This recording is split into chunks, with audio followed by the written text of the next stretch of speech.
May 20th, 2001 is the day my mom passed away. That is something I would never, I would never get over. My mom was everything to me, literally everything to me.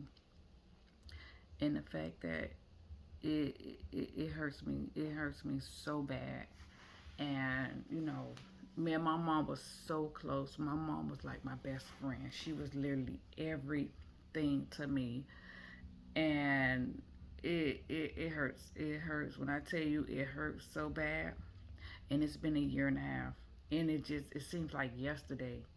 Yesterday I got that call that morning to say your mom your mom is gone. Like that hurts so bad. Like it hurts. And my mom passed away from cancer. My mom had pancreatic cancer. And it's like she was gone within 5 months. Within 5 months her being diagnosed, it she was gone. And my mom, my mom loves to be out. She loves to be out. She likes to, to have fun, and she likes to, to be with her friends. And it's like she went to the doctor one day, and and it's like everything just went down here from there, down here from there. And it's like when we found out about the cancer, and then within 5 months my mom was gone. She was gone like that. Like, they say you never supposed to question God, which I don't.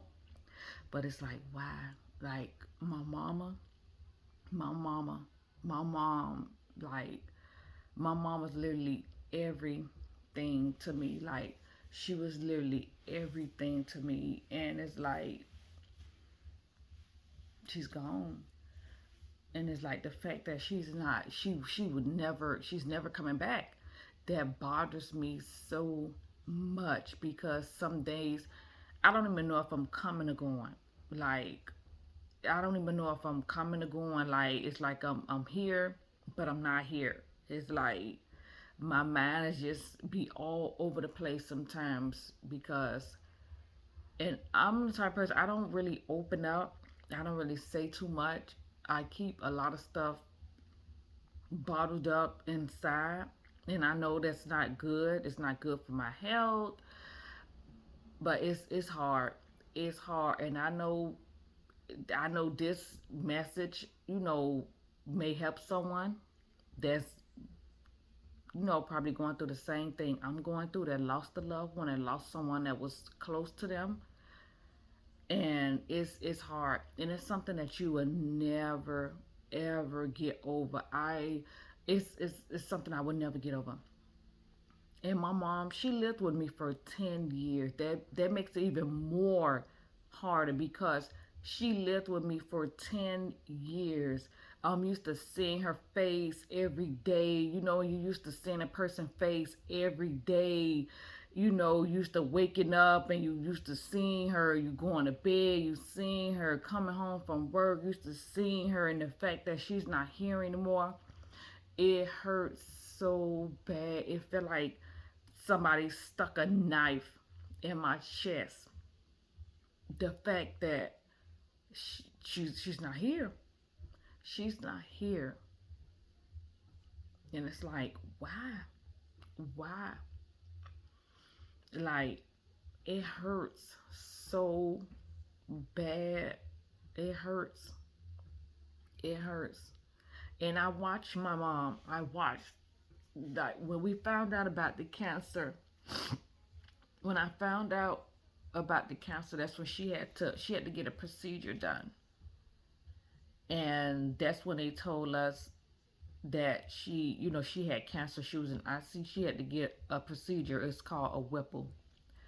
And they told us that she had cancer. She had pancreatic cancer, which is like the worst cancer you can have. And she was in ICU in December 2020, December 21st, 2020. She had the procedure. and they told us that she had pancreatic cancer. She was in the hospital for 3 days. She was in ICU for 3 days, and then she was in the hospital for another 16 days. And my mom, I remember Christmas morning of 2020, my mom cried. She's like, I want to go home. I want to go home. And I said, you're going to come home. You're going to come home. Everything is going to be okay. Everything is going to be okay. She said, but I want to come home. I want to come home. I said, I know you're going to come home. Everything is going to be okay.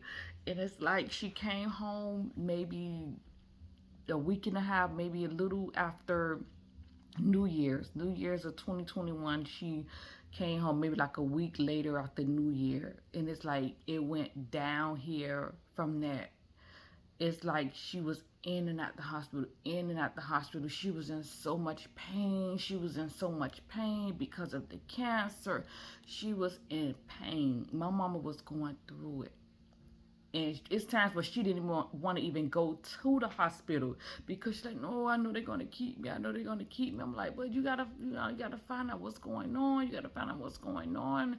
You know, everything is gonna be okay. Everything is gonna be okay. And she was like, but no, I don't want to go. No, I don't want to go. And I'm like, but you have to go. You have to go. And she refused to go because she know every time she went back to the hospital, they end up keeping her for days, a week, 2 weeks. She did not want to go. And it's like I watched my mom suffer. I watched her cry, bent over.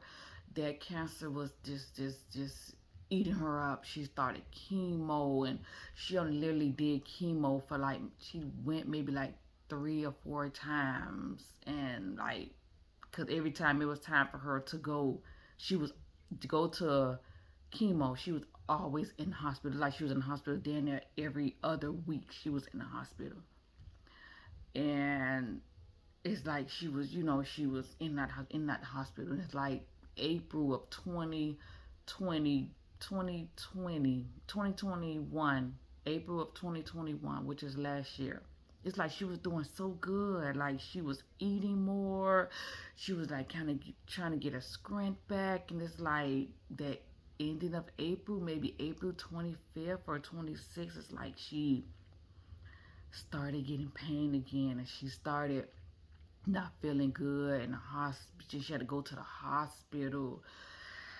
And it's like, after that, I remember talking to her Mother's Day night, and she called me, and she was like, Poopy, she called me Poopy, everything is gonna be okay, everything is gonna be okay. And I'm like, no, I have to call out for work. She's like, no, go to work, everything is gonna be okay. Not knowing that'll be the last time I actually talked to my mom was Mother's Day 2021.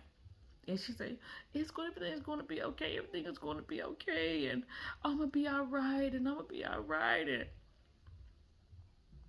And it's like that next day, I remember getting a call from work, and I called them back, and they told me that the doctor was like, the cancer has spread it to her liver, and she had got another infection, and it's nothing that the chemo wouldn't do for her. And it's like my whole world I just wanted to just fall to the floor.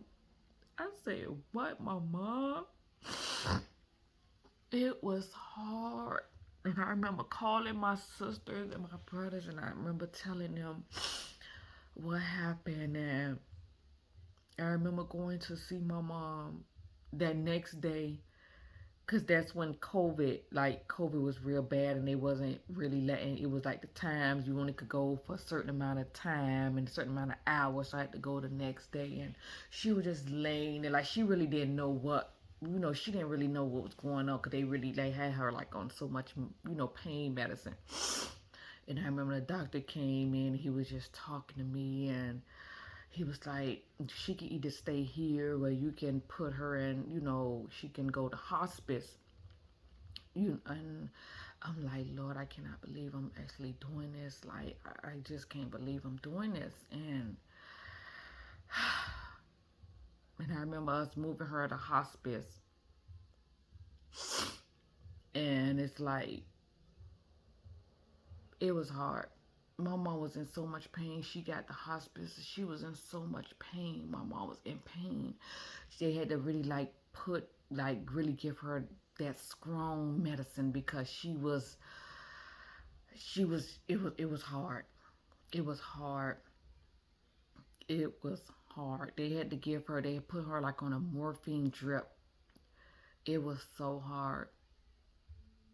It was hard. And I remember seeing her that night before she passed. And I was like, I was going to see her twice a day.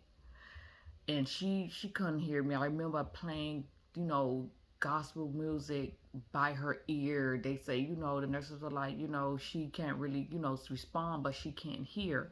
So I set the remember sitting my phone. Always every time I go to her room, I set the phone by her ear to, for her to listen to the music.